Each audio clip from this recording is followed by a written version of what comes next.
हूं आपके साथ रेखा मिश्रा। भारतीय जनता पार्टी यानी कि बीजेपी ने बरहेट विधानसभा सीट से मुख्यमंत्री हेमंत सोरेन के खिलाफ गमालियन हेम्ब्रम को चुनावी मैदान में उतारा है। वहीं टुंडी विधानसभा सीट से आजसू पार्टी प्रमुख सुदेश महतो के चुनाव लड़ने की संभावना भी अब पूरी तरीके से खत्म हो गई है और उस पर पूर्ण विराम लग गई है। चूंकि बीजेपी ने टुंडी से भी अपने उम्मीदवार की घोषणा करते हुए विकास महतो को टुंडी से अपना प्रत्याशी बनाया है। यानी कि भाजपा के राष्ट्रीय महासचिव अरुण सिंह ने बताया कि पार्टी की केंद्रीय चुनाव समिति ने बरहेट और टुंडी विधानसभा सीट के लिए उम्मीदवारों के नाम पर अपनी स्वीकृति प्रदान कर दी है। इससे पहले टुंडी विधानसभा सीट के लिए सुदेश महतो के नाम से भी नामांकन पत्र खरीदा गया था, जिसके बाद यह संभावना जताई जा रही थी कि बीजेपी टुंडी सीट सहयोगी दल आजसू पार्टी के लिए छोड़ सकती है। यही कारण है कि बीजेपी की ओर से इस सीट के लिए उम्मीदवार के नाम की घोषणा नहीं की गई थी। झारखंड में विधानसभा चुनाव को लेकर एनडीए में शामिल दल बीजेपी, आजसू पार्टी, जदयू और लोजपा रामविलास की ओर से मिल करके जो है वो चुनाव लड़ने का ऐलान किया गया है। और 81 संसदीय झारखंड विधानसभा में बीजेपी की ओर से 68, आजसू पार्टी की ओर से 10, जेडीयू की ओर से 2 और लोजपा की ओर से 1 सीट पर चुनाव लड़ने का फैसला लिया गया है। लेकिन अब सभी सीटों पर सभी उम्मीदवारों के नाम की घोषणा कर दी गई है और 2 सीटें जो बीजेपी की ओर से होल्ड में रखी गई थी, उन सीटों पर भी उम्मीदवारों के नाम का ऐलान कर दिया गया है। हमारे साथ ज्यादा जानकारी के लिए हमारे सहयोगी संजय जुड़ चुके हैं, सीधे उनका रुख करेंगे। संजय, बीजेपी ने हेमंत सोरेन के खिलाफ गमलियन को चुनावी मैदान में उतारा है बरहेट सीट से। संजय,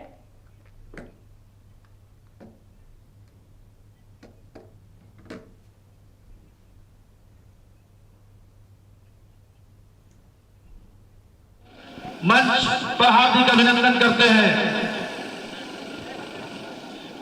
दीघा के विधायक आदरणीय संजीव चौरसिया जी। बिल्कुल, देखिए 2 सीटें जो बची हुई थी वो आज उम्मीदवारों की घोषणा कर दी है और ये उम्मीदवार की घोषणा जो है अरुण सिंह ने जारी किया है। उम्मीदवारों के नाम जो भारतीय जनता पार्टी के केंद्रीय चुनाव समिति के द्वारा ये की गई है। झारखंड विधानसभा सीटों पर कह सकते हैं कि झारखंड में 2 सीटों बची हुई थी, उस जो 2 सीटों में जो है महत्वपूर्ण सीटें जो है उस पर उम्मीदवारों की घोषणा कर दी गई है भाजपा की ओर से। अब 68 सीट पर भाजपा की किस तरीके से बढ़त हो, किस तरीके से जीत हो, इसको लेकर जो है भाजपा ने पूरी रणनीति तैयार कर ली है। अब भाजपा की ओर से जो टुंडी विधानसभा सीट थी उस पर भी जो है उम्मीदवारों के नाम की घोषणा हो गई। विकास महतो की टिकट दे दिया गया है, इसकी औपचारिक ऐलान हो गई है। प्रेस विज्ञप्ति जारी कर इसकी जानकारी आधिकारिक तौर पर हो गई है। अब जो है चुनाव प्रचार शुरू हो गए हैं, नॉमिनेशन हो रहे हैं। नॉमिनेशन के बाद जो है 30 तारीख के बाद जो है पहले चरण के जो मतदान होने उस पर सभी प्रत्याशी अपने अपने प्रचार में दमखम लगाएंगे, सभी पार्टियां अपने अपनी दमखम लगाएंगे। ऐसे में कहीं ना कहीं उम्मीदवारों के नाम की घोषणा होने के बाद बीजेपी में पूरी तरीके से लोग जश्न मना रहे हैं, लोग काफी खुश नजर आ रहे हैं। टुंडी विधानसभा सीट पर जो पेचे फंसी हुई थी उस पर अब जो है बीजेपी ने मोहर लगा दी, आधिकारिक तौर पर इसकी औपचारिक ऐलान हो गया और विकास महतो को टिकट दे दिया गया। वहीं बात करें तो जो हेम्ब्रम से जो है वो विकास महतो को टिकट दे दिया गया है, जो बरहेट चुनाव से लड़ेंगे। ऐसे में कहीं ना कहीं झारखंड के जो 86 कह सकते हैं कि जो 68 उम्मीदवार जो हैं वो भाजपा ने अपने उम्मीदवार उतारे हैं। इस वक्त देखिए जो लोग हैं यहाँ पर, भाजपा के तमाम कार्यकर्ता नेता यहाँ पर मौजूद, सभी नेता मौजूद हैं। बिहार की बात करें तो बिहार से भी कई नेता आए हैं और बिहार के दीघा विधानसभा से जो विधायक है संजीव चौरसिया वो भी पहुंचे हैं। रांची के सांसद संजय सेठ मौजूद हैं और तमाम भाजपा के बड़े नेता यहाँ पर मौजूद हैं। और देखिए किस तरीके से जो नामांकन की प्रक्रिया है वो चल रही है पहले चरण और दूसरे चरण के लेकर। पहले चरण के नामांकन की तारीख खत्म हो गई, अब दूसरे चरण के लिए मतदान जो है कह सकते हैं कि नामांकन जो है वो की जाएगी। और ऐसे में सभी कार्यकर्ता यहाँ पर काफ़ी खुश नजर आ रहे हैं और टुंडी विधानसभा सीट पर जो उम्मीदवारों के नाम भाजपा ने कर दिए हैं, जिसका नाम विकास महतो है। संजय, मैं चाहूंगी कि आप अगर पॉसिबल हो तो उन नेताओं के पास भी जाइए और उनसे भी बातचीत करने की कोशिश करिए, क्योंकि बरहेट से बीजेपी ने जिस नेता को चुनावी मैदान में उतारा है गमलियन हेम्ब्रम, इसके उतारने में काफी भाजपा ने वक्त लिया है, मंथन लिया है। ऐसे में लड़ाई हेमंत सोरेन के खिलाफ है, लेकिन उम्मीदवार देने में इतना लंबा वक्त लगा है, इसका खामियाजा भी भाजपा को उठाना पड़ सकता है बरहेट में।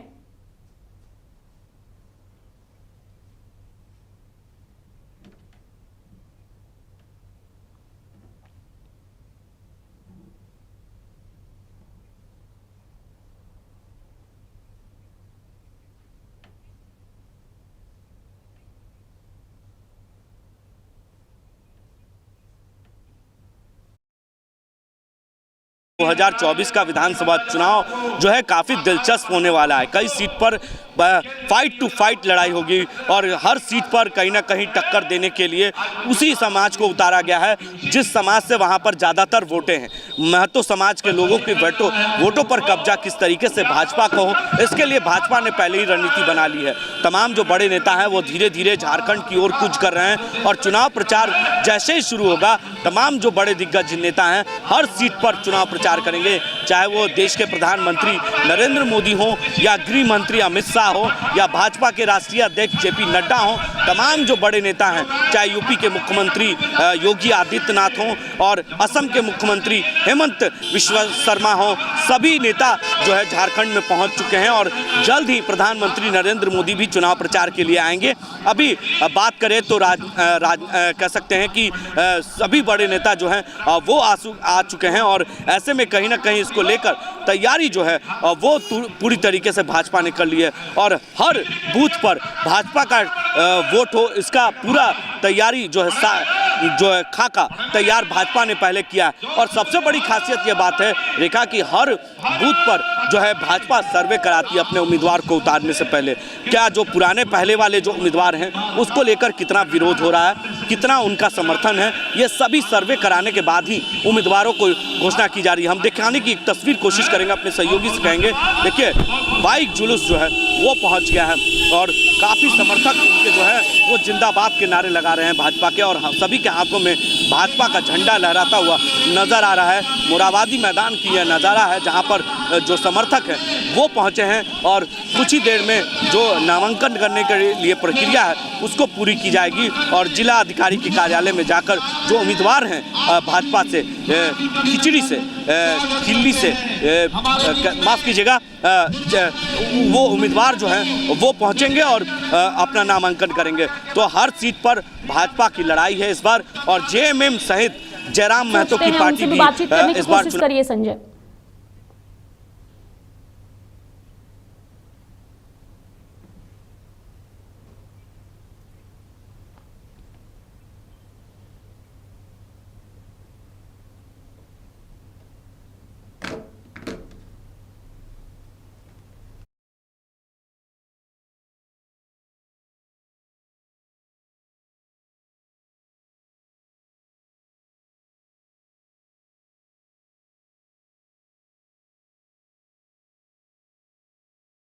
हम बात करेंगे और इस बार जो लड़ाई है वो काफ़ी आसान नहीं है भाजपा के लिए हो या जेएमएम के लिए हो। तमाम पार्टियां यहाँ पर के जो नेता हैं वो मौजूद हैं।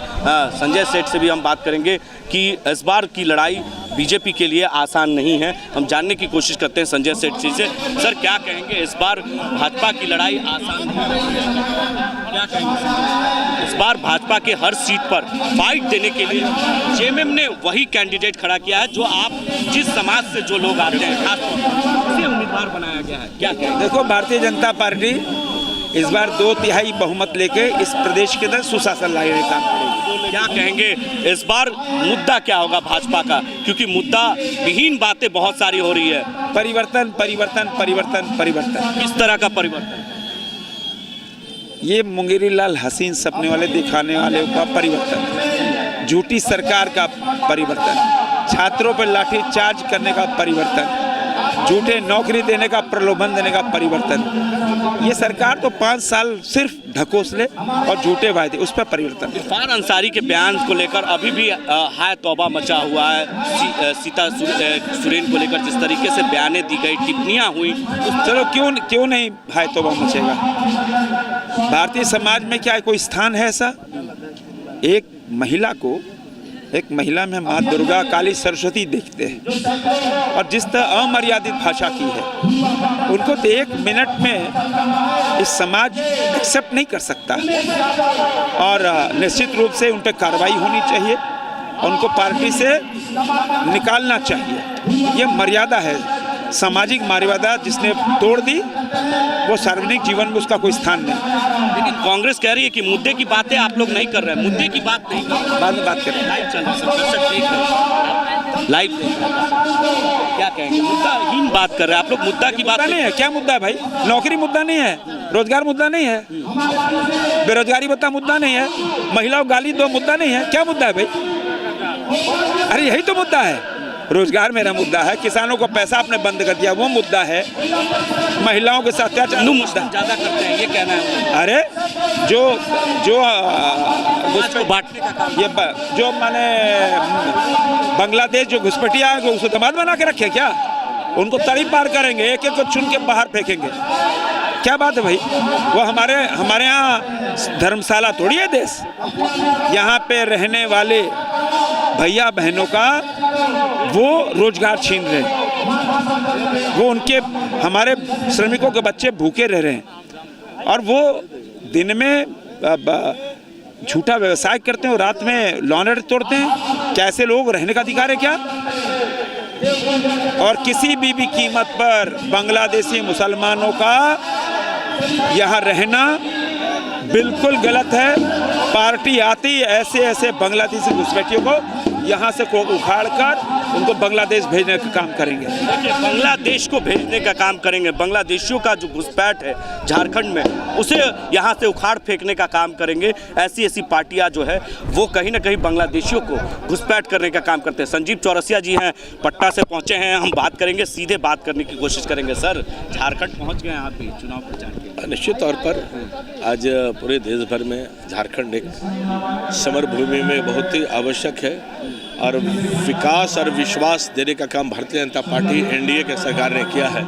माननीय अटल बिहारी वाजपेयी जी के समय राज्य का निर्माण हुआ। आज इतने बड़े चैलेंजेस, जब भ्रष्टाचार में लिप्त पूरी सरकार है, आज भारतीय जनता पार्टी और एनडीए की सरकार बनने के लिए और सब प्रकार से जनता का विश्वास अर्जित करने के लिए केंद्र की जितनी योजनाएं चल रही है वो आप देख रहे हैं। आज झारखंड के विकास और विश्वास के लिए एक कण कण से सब लोग लगने का काम कर रहे हैं। लेकिन आप लोग सिर्फ मुद्दे की बात नहीं करते हैं, हिंदू मुस्लिम की बात करते हैं, धर्म बांटने का काम करते हैं। यह आरोप कांग्रेस के और इंडिया गठबंधन के लोग, क्योंकि वो धर्म और राजनीति पर उनकी राजनीति चली है। जिस प्रकार से गलत बयानी करके और हर एक विषय को गलत फहमी में डालने का काम करते हैं, जाति के नाम पे, धर्म के नाम पे, आरक्षण के नाम पे, भारतीय जनता पार्टी ने पंचप्रण को जनता के सामने गोगो दीदी के सम्मान के लिए जो देने का काम किया आपके समक्ष है। जो वादे किए हैं वो गारंटी है, देने का काम करेंगे। पर वर्तमान सरकार ने जो किया है वो सब जानती है कि बरगलाने का काम किया है, और बाद में झूठे वादे किए हैं। रोजगार की बात हम लोगों ने किया है, देने का काम करेंगे। आज महिलाओं के सशक्तिकरण, प्रधानमंत्री आवास योजना, जितने प्रकार का है योजनाओं को देने का काम भारतीय जनता पार्टी ने किया है और करेंगे। तो कांग्रेस अपने गिरमान में जाके जो लगातार गलत बयानी करके इस देश के अंतर्गत जो बांटने का काम किए, मेरा सीधा आरोप है कांग्रेसियों के ऊपर, घुसपैठियों को बढ़ाने का काम करते हैं, जाति के नाम पे, धर्म के नाम पर बांटने का काम करते हैं, आरक्षण पे गलत बयानी देने का काम करते हैं। ये कांग्रेस का चरित्र है, ये झारखंड मुक्ति मोर्चा का चरित्र है। सवाल सर, बांग्लादेश घुसपैठियों को लेकर झारखंड में काफ़ी चर्चाएं हो रही है। आप विपक्ष में हैं यहाँ पर, और विपक्ष के लोग खास तौर पर सवाल तो खड़े कर रहे हैं कि बांग्लादेशियों को घुसपैठ को बाहर करेंगे, लेकिन बांग्लादेशियों को कैसे? आज आपको उदाहरण आपके समक्ष है कि कितने प्रकार के बाहर करने का काम हो रहे हैं। अनेक राज्य में जो अपनी सरकार है वो भी आपके समक्ष है।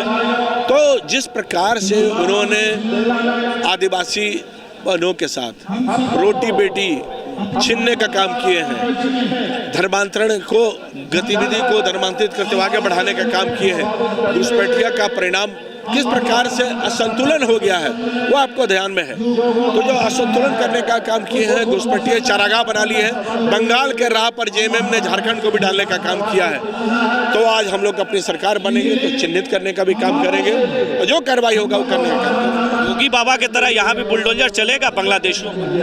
आज आप देखिए कि सरकार बनने के पश्चात बांग्लादेशियों ने जिस प्रकार से धर्मांतरित करने का काम किया है, करने का काम किया है, आने वाला समय में बहुत सारे सकारात्मक परिणाम होंगे। पटना में बैठक चल रही है, बहुत महत्वपूर्ण बैठक हो रही है एनडीए की, मुख्यमंत्री आवास पर बैठक चल रही है। बैठक को लेकर क्या महत्वपूर्ण आगे चल रहा है, देखते रहिए। एकजुट है पार्टी आज हम विपक्ष पूरी तरह से बिखरी हुई है। विपक्ष के पास कोई मुद्दा नहीं है भ्रष्टाचार में, यानी कि विपक्ष यानी कि यहाँ की सत्ता जेएमएम के पास कोई मुद्दा नहीं है। भ्रष्टाचार से लेकर बेरोजगार को, युवकों को सपना छीनने का काम किया है। आज हम लोग एक मत से और एकजुटता के साथ एनडीए पूर्ण बहुमत के साथ सरकार बनाएंगे। एनडीए फुल बहुमत के साथ झारखंड में सरकार बनाएगी, ये सीधे तौर पर कहना है। जो जिस तरीके से कह सकते हैं कि इस वक्त जो है लोग यहाँ पर मौजूद हैं और जानने की कोशिश करते हैं कुछ युवा पार्टी बन करके उभर रही है, जो लगातार जीत हासिल करने के लिए हर एक हथकंडे अपना रही है, चाहे वो दूसरे पार्टियों से नेताओं को तोड़कर लाना हो या खुद के पार्टी के नेताओं को नज़रअंदाज करके उन्हें नज़रअंदाज करना हो, संगठन के नेताओं को नज़रअंदाज करना हो। ये तमाम चीज़ें जो है वो भाजपा अपना रही है और उसी रणनीति के तहत भाजपा काम कर रही है। हालांकि इस रणनीति को अन्य जनता और साथ ही राज्य की जनता कितना स्वीकार करती है, ये 23 नवंबर को ही तय होगा संजय। लेकिन एक सवाल यहाँ पर यह भी रहेगा कि बीजेपी ने अभी तक अपने जितने भी उम्मीदवारों के नाम का ऐलान किया है, उसमें कई ऐसे उम्मीदवार हैं जो कि भाजपा के संगठन से जुड़े नेता नहीं हैं। कोई परिवारवाद कुछ जगहों पर दिख रहा है, चाहे वो हेमंत सोरेन की बहू को लेकर के देखा जाए, ढुलू महतो के भाई को टिकट दिया गया है, अर्जुन मुंडा की पत्नी को दिया गया है। ये सारे वो नाम है संजय जिनका संगठन और बीजेपी से लेना देना नहीं है, बस बीजेपी के दिग्गज नेताओं के परिवार से लेना देना है और इसी वजह से पार्टी ने इन पर भरोसा जताया है। भाजपा अगर अपने कार्यकर्ताओं और संगठन के नेताओं को नजरअंदाज कर रही है तो क्या आने वाले दिनों में भाजपा को इसका खामियाजा भी उठाना पड़ सकता है, चूंकि लोकसभा चुनाव में इसका नजारा देखने को मिल चुका है संजय। जी संजय, मेरा सवाल ये है कि भाजपा लगातार प्रचार प्रसार कर रही है, संजय सेठ अभी काफी आक्रोशित नजर आए आपके ऊपर भी, जब आपने उनसे कुछ सवाल किए जवाब देने से बचते नजर आए, लेकिन जैसे ही आपने कहा कि हम लाइव हैं, लाइव में दर्शक आपको देख रहे हैं, तो उन्होंने जवाब दिया। लेकिन सवाल ये है कि आप खड़े होकर मंच में भाषण तो देते हैं, लेकिन जब मीडिया आपसे तीखे सवाल करती है तो आप उन सवालों का जवाब देने से बचते हैं, लेकिन जनता सब चीजों को जान रही है।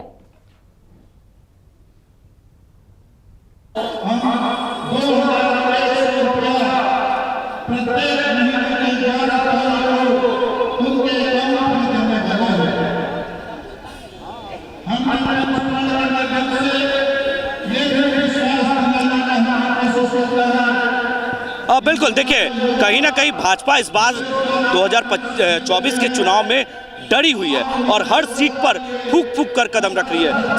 संजय सेठ के सवाल पर जिस तरीके से हमारे कैमरे के सामने वो भड़क गए, कहीं ना कहीं उनको इस बात का डर सता रहा था कि कहीं ना कहीं हमें ये सवाल पर फंसा ना दे, पत्रकार हमें उलझा ना दे। और अब जो है एक एक सवाल का जवाब अगर नेताजी दे रहे हैं तो वो बहुत सोच समझ के दे रहे हैं, क्योंकि जनता इस वक्त 2024 के विधानसभा चुनाव में कार्ड खेलने की कोशिश कर रही है।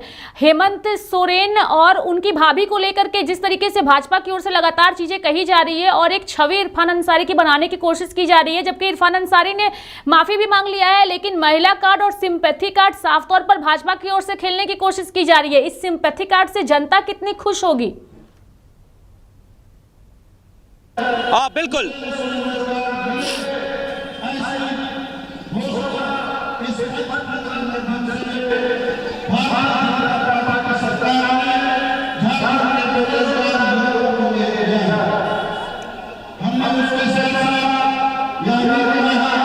बिल्कुल देखिए परिवारवाद सभी पार्टियों में है। सीता सोरेन पर कार्ड इसलिए खेलना चाहती है क्योंकि हेमंत सोरेन की वो भाभी हैं, और ऐसे में कहीं ना कहीं परिवारवाद को तोड़कर, क्योंकि देखिए परिवार के एक परिवार के सदस्य को तोड़कर भाजपा आगे बढ़ना चाहती है और उन्हीं के घर में जो है कहीं ना कहीं दिया जलाने चला है, जिसके घर में खुद अंधेरा है। तो कहीं ना कहीं भाजपा वैसे कार्ड खेल रही है जब अगर लोग, विपक्ष के लोग कहते हैं कि अगर भाजपा में जाओगे तो वॉशिंग मशीन से धुल जाओगे, अगर भाजपा को साथ विरोध करोगे तो आपको पीछे ईडी और सीबीआई लगा दी जाती है। तो ये आरोप जो कहीं ना कहीं विपक्ष लगाता है वो सच साबित होता हुआ नजर आता है कभी कभी। ऐसे में अगर देखा जाए तो एक वक्त में हेमंत सोरेन पर जो है जमीन घोटाले का आरोप लगा है और आज उस जमीन पर कहीं ना कहीं घास और किसान जो है उपज कर रहे हैं। तो ये एक बड़ा आरोप जो अब लगाती है भाजपा, तो कहीं ना कहीं ईडी और सीबीआई का इस्तेमाल तो जिस तरीके से विपक्ष पे किए जाते हैं उसको लेकर वो कहीं ना कहीं बयान और जिस तरीके से दो तस्वीरें सामने आती है वो सच साबित होता है। भाजपा इसी वजह से बौखला जाती है, कहीं ना कहीं उन्हें लगता है कि अब हम कमज़ोर पड़ रहे हैं, और जिन सीटों पर कमज़ोर पड़ती है उन सीटों पर या तो उन ऐसे उम्मीदवारों को मनाने की कोशिश करती है जो चुनाव लड़ने के लिए भाजपा के बगावत तेवर अपनाते हैं, संगठन के नेताओं को नजरअंदाज कर रही है। जो संगठन के नेता हुए जो भाजपा से साफ तौर पे जुड़े हुए हैं वो अंतिम पंक्ति में खड़े नजर आते हैं, और दल बदलू नेताओं को भाजपा केवल टिकट नहीं देती है बल्कि उन्हें अच्छे अच्छे पदों पर भी विराजमान करती है। इस वक्त जिस मंच पर आप मौजूद हैं वहां पर भाजपा के संगठन से जुड़े कुछ नेता नजर आ रहे हैं जो कि बिल्कुल उस चीज पर सटीक बैठते हैं कि संगठन के नेता पार्टी के कामकाज को करते हैं अंतिम पंक्ति में खड़े होकर के, लेकिन पार्टी उन पर ध्यान नहीं देती। मंच पर कुछ ऐसे ही नेता नजर आ रहे हैं। अभी थोड़ी देर पहले संजय सेठ भले आक्रोशित हुए हैं, लेकिन मैं चाहूंगी कि आप उन नेताओं के पास जाइए और उनसे सवाल करिए कि भाजपा में संगठन के नेताओं को नजरअंदाज किया जा रहा है, आप लोग क्या कहेंगे। मंच पर कुछ नेता मौजूद है, मैं चाहूंगी उनके पास जाइए और उनसे ये सवाल करिए। संजय,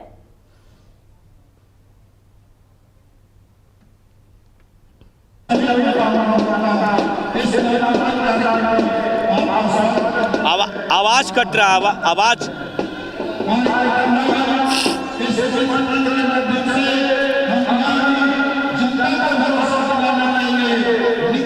बिल्कुल हम कोशिश करते हैं बात करने की और जानने की कोशिश करते हैं। जो यहाँ पे बड़े नेता हैं, वो बड़े लीडर हैं, कई वर्षों से पार्टी का झंडा धो रहे हैं, लेकिन कहीं ना कहीं उनको मौका नहीं दिया जाता है। हम बात करने की कोशिश करते हैं और जानते हैं सीनियर लीडर हैं, लेकिन उनको मौका नहीं दिया जाता। आखिर वजह क्या है?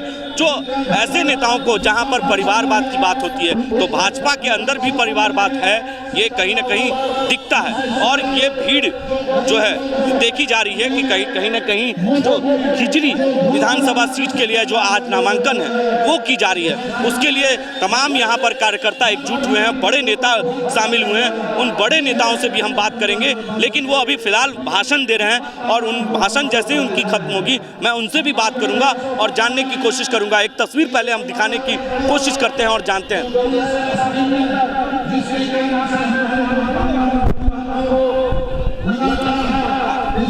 क्या नाम है?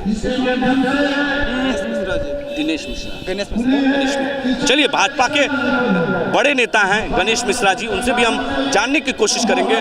और देखिए अभी रोका जा रहा है क्योंकि वो भाषण दे रहे हैं और काफ़ी देर से बिल्कुल गणेश मिश्रा जी से हम बात करने की कोशिश करते हैं। एक बड़े लीडर हैं और कई वर्षों से भाजपा के साथ जुड़े हुए हैं। आखिर उम्मीद थी इस बार उन्हें टिकट मिलने का, लेकिन उनका भी टिकट कहीं ना कहीं जो है काट दिया गया है। वो काफ़ी मेहनत करते हैं भाजपा के लिए और काफ़ी वर्षों से भाजपा का झंडा धो रहे हैं, लेकिन कहीं ना कहीं इस उम्मीद लगाकर जो भाजपा के जो जमीनी नेता हैं, जो जमीनी कार्यकर्ता हैं, उन्हें मौका नहीं दिया जाता है। आखिर इसके पीछे की वजह क्या है? तमाम बातें हम जानने की कोशिश करेंगे गणेश मिश्रा जी से और बात करने की कोशिश करते हैं, लेकिन उनके काफ़ी देर तक वो भाषण दे रहे हैं, काफ़ी देर से। ये उम्मीद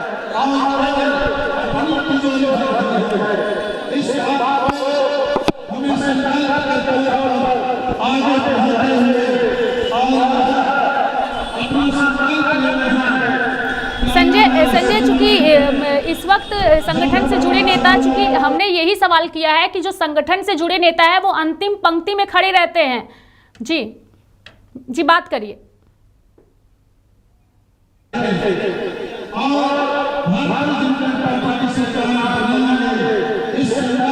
जी बिल्कुल, और मैं चाहूंगी कि आप उनसे यही सवाल करिए कि संगठन से जुड़े नेता है, टिकट की रेस में आगे रहते हैं, लेकिन टिकट भाजपा की ओर से काट दिया जाता है, तो क्या संगठन के नेता अक्सर अंतिम पंक्ति में ही खड़े रहेंगे या सामने भी आएंगे, ताकि अन्य कार्यकर्ताओं के अंदर एक मनोबल लगे कि हमारा नेता अपने लिए भी आवाज उठा सकता है? मैं चाहूंगी ये तीखे सवाल आप उनसे करिए। संजय,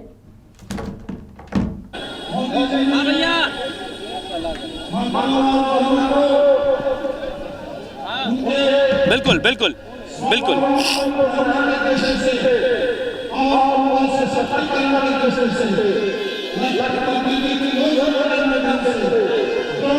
बिल्कुल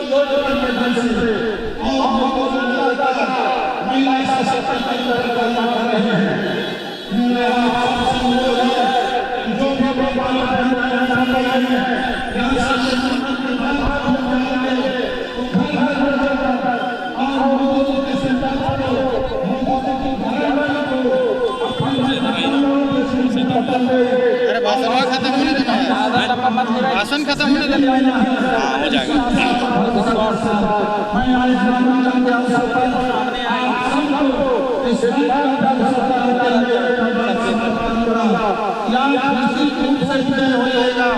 निश्चित रूप से आप झारखंड की भ्रष्ट सरकार को उखाड़ कर फेंकने में कामयाब होंगे। आपका संकल्प करना हो, आपका विकास करना हो, इसी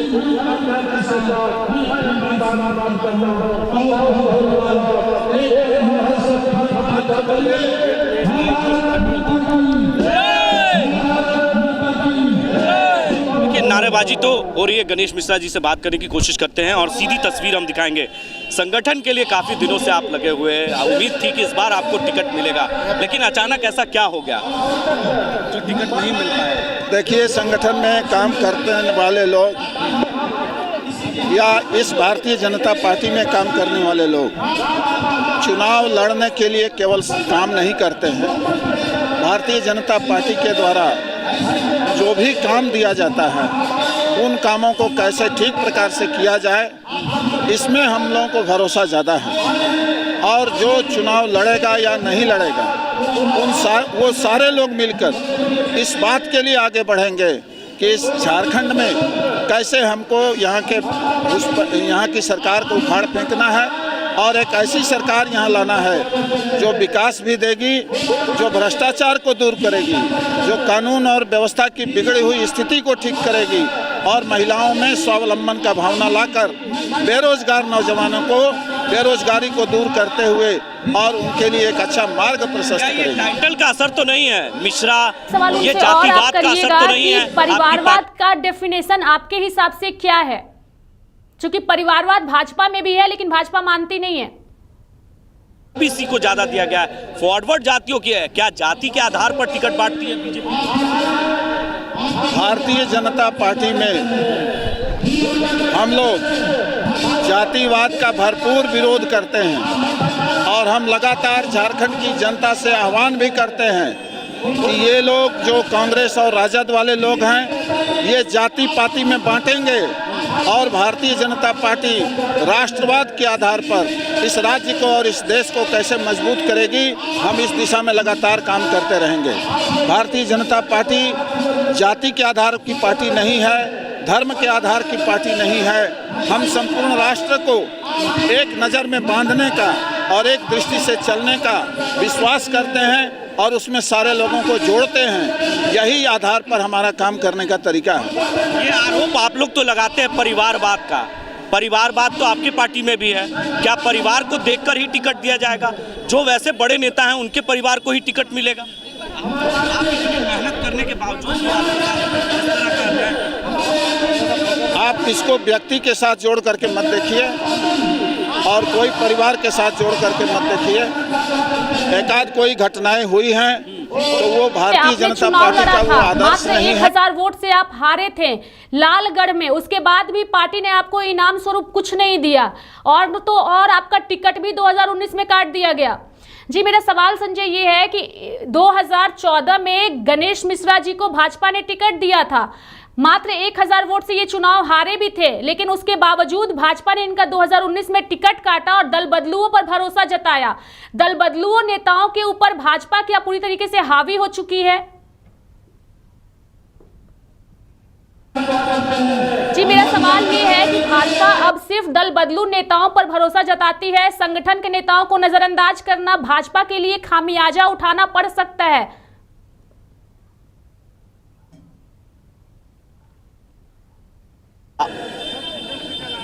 आवाज कट रही है, फिर से सवाल दोहराएंगे।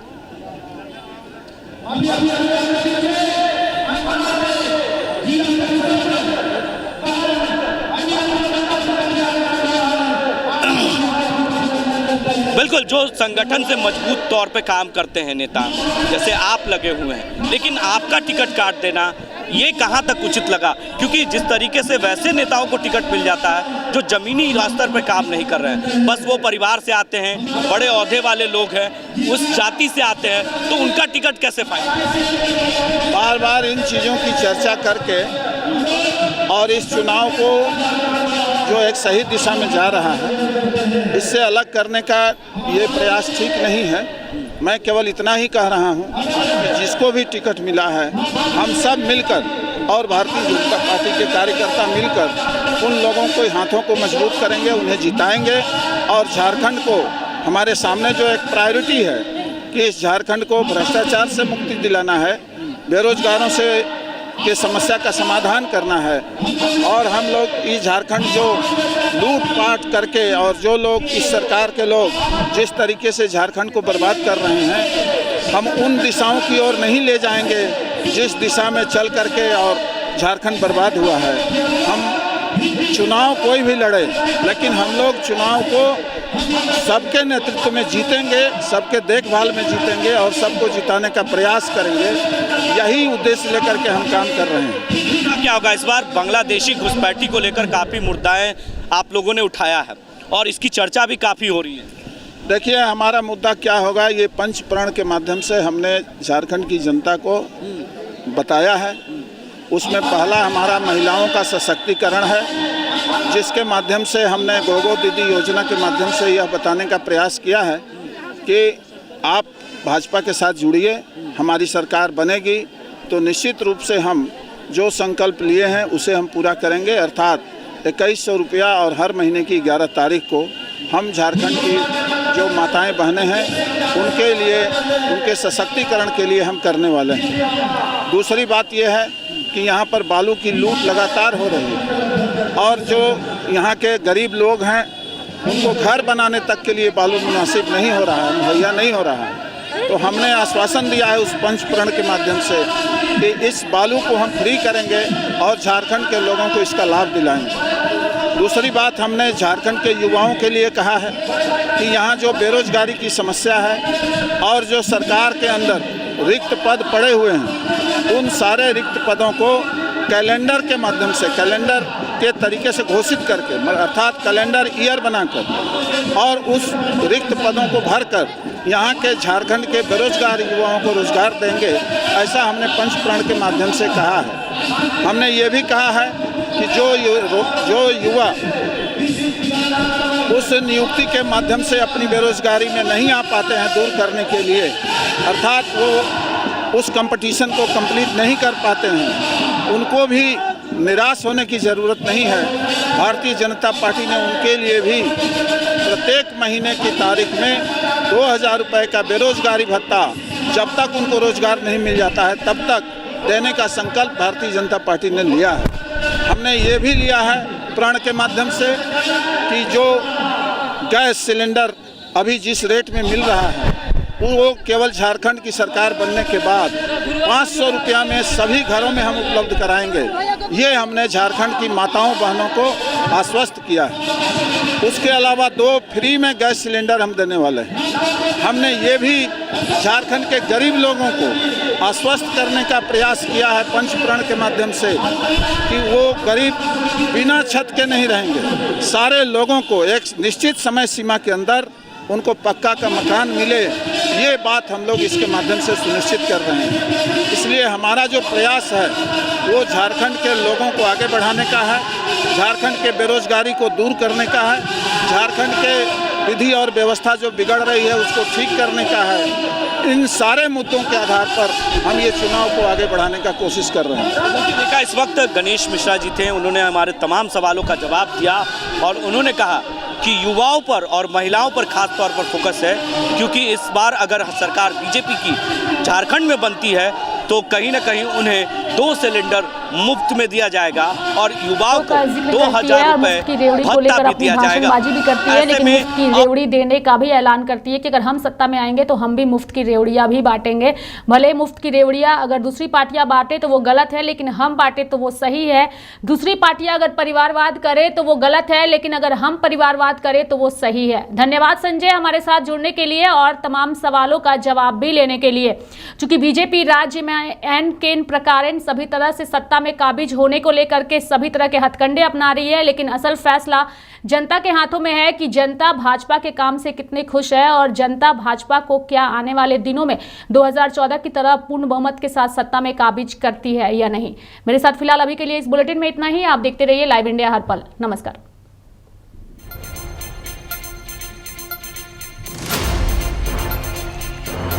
हेलो संजय जी।